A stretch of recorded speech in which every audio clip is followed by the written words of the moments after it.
What's going on, guys, and welcome back to another video, and welcome to your stimulus package update and daily news report for Wednesday, February 2nd. Here's what we know.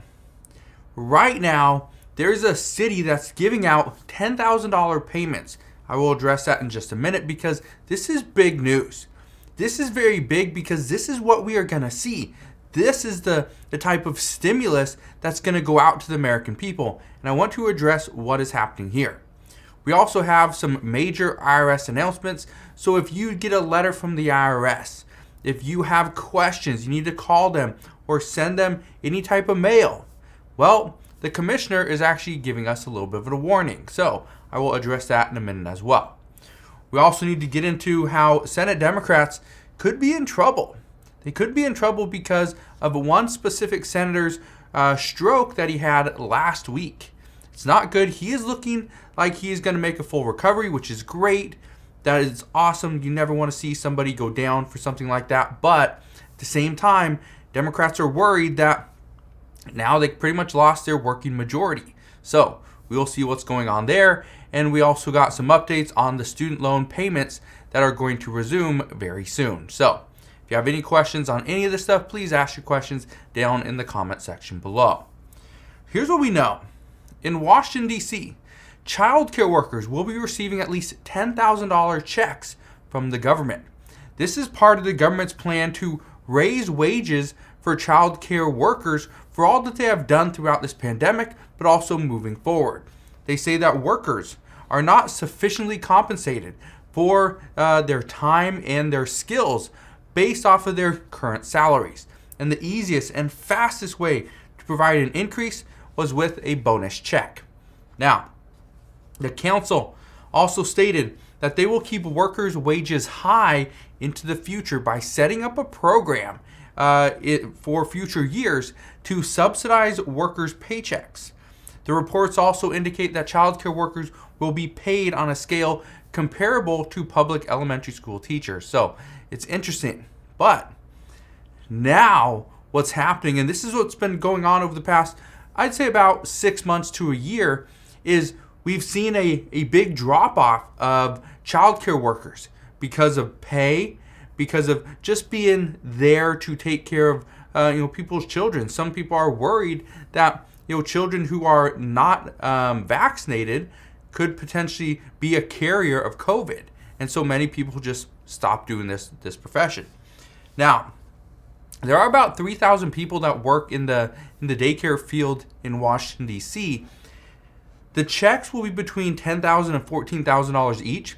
In order to get your payment, you must apply through an application process. However, this process has yet to be opened. But the reason I bring this up, and again, because there's probably not going to be very many people that watch my channel that are going to get this check. The reason I bring this up is because this is what we're seeing. This is what we're seeing across many cities and counties and states. They're all doing this exact same thing. They're trying to offer some form of assistance, whether it's through a stimulus check like this, some type of bonus check, relief, right? It doesn't matter, but there's so much stuff out there. I'm not covering all of it. I can't even find all of it, okay? But depending on the city you live in, the county you live in, or the state, go to Google, type in your specific county, city, or state, and then click on news, and you can find out some of the news. Now, if you want to know if there's a stimulus check coming, let's say you live in Miami, Florida. Not saying that there is one, but you type in Miami and then stimulus, or Miami, Florida stimulus. What is that? Dade County? I don't know the counties down in Florida, but let's say that's Miami, the Dade County or whatever. Then you type in Dade County stimulus or assistance programs. So that's all you got to do. Look it up, find your city, your state, and your county's assistance programs, and go and apply if there is any. All right? So if you have questions on any of that stuff, please ask your questions down in the comment section below. Now, here's what I can tell you. Right now, there's a lot of people hurting for money. A lot. And it doesn't look like Congress is going to really get much done for the American people anytime soon. And it's because of we have a 50-50 Senate. And we now know that Senator Lujan's stroke that he had, I think, last Thursday, it's pretty much sending the Senate into all sorts of different directions. And up until yesterday, many senators had no clue that he suffered a stroke. So currently, Senator Lujan is expected to make a full recovery, which is great. However, this means Democrats simply lost their working majority for the near future. Now, some worry that if this is serious, they could lose their working majority for quite some time. Because in the past, Senator John McCain, he had a long absence, and this completely changed the Senate. Senator Mark Kirk, back in 2012, he had a stroke. He didn't return until 2013. Senator Tim Johnson, he missed 8 months after his stroke in 2006. Now, all these were very important. However, they were not as important as Senator Lujan's stroke that he just had, because he had a stroke in a 50-50 split Senate, which in normal circumstances would mean that the Republicans would have the majority. However, this week that's not the case. And here's why this is such big news. The Senate had plans to vote this week on nominees. However, things changed. The only thing that Democrats have going for them this week is that currently Senator Mitt Romney is absent due to COVID. So, Democrats can still confirm nominees without any Republicans for the short period of time. However, if a Democrat contracts COVID and they would be absent, it would now be it would now go to a 48-49 split in favor of Republicans. So, according to multiple Democrats, they say we must prioritize legislation that will bring in Republican votes. This means, right now, here's what Democrats are trying to do. Here's what really all of the Senate is trying to do. They want to address the Russia sanction package. They want to address the Electoral Count Act. They want to pass the government funding bill, which they have 16 days from today to do. It has to be passed before February 18th. And they want to dive into a new Build Back Better Act. Now, Senator Joe Manchin just said yesterday that the Build Back Better Act is dead, and it would have to start from scratch. But, and this is something we heard Nancy Pelosi say a couple weeks ago, is that we need a new name. It cannot be the Build Back Better Act. We need a new name, need a new idea, pretty much a new route to get through what we want. Right now, Democrats are still going with the Build Back Better Act, but we will see if things change in the near future. So, it's going to be interesting. But they are expecting that we will get more. Now, as to what we get, I don't know. Are we going to see child tax credits? I don't know. Are senior citizens and people on Social Security going to get a boost? I don't know. Okay? I honestly don't know. But here's what I do know. In a recent report, studies found that white Americans are actually widening the wealth gap once again. And this is something that we constantly get reports on. The reports have indicated that black Americans have lost out on hefty gains in the stock market due to low ownership. And from this report, I kept seeing different articles around the internet that were pretty much pushing people into the stock market, saying, now is the best time to get in. There's no better time. Put all your money into the markets as soon as possible. Now, I bring this up because that's not what financial experts are saying. Okay? Financial experts say that putting all your money in a lump sum in one specific time. Now, over 20, 30, 40 years, you'll be fine. But in the short term, if you put your money in at the top of the market and it drops, the problem is you're going to lose quite a bit. And if you sell, which a lot of people do, you lose out on all that money. So they say dollar cost averaging is the best way to get the biggest bang for your buck over the long term. This means you will be less susceptible to the risks. So when you buy, let's say you buy $100 a week in whatever stock, it doesn't matter. If the stock price goes down, your money that you're investing doesn't go down, so you buy more shares. But if the price goes up, you buy less shares. So it just minimizes your risk. Now, just wanted to bring this up because I think a lot of people follow what they read online.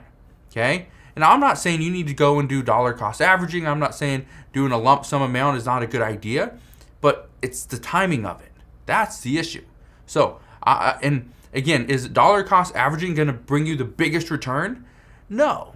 If you can buy at the bottom of a market and you can, just jump in with, all your savings at that point and it just runs up, that's going to give you the biggest return, but it also has the greatest risk. So, my mindset is risk versus reward. What is it?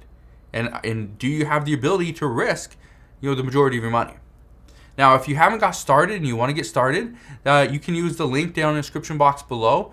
You can get 3 free stocks using Webull once you deposit just $100. The stocks will be valued up to $6,300 total. Now, let's talk about student loan forgiveness and student loan payments, because very soon student loans will resume. The government says that this is going to be a rough start because right now the American people haven't made a payment for about 2 years.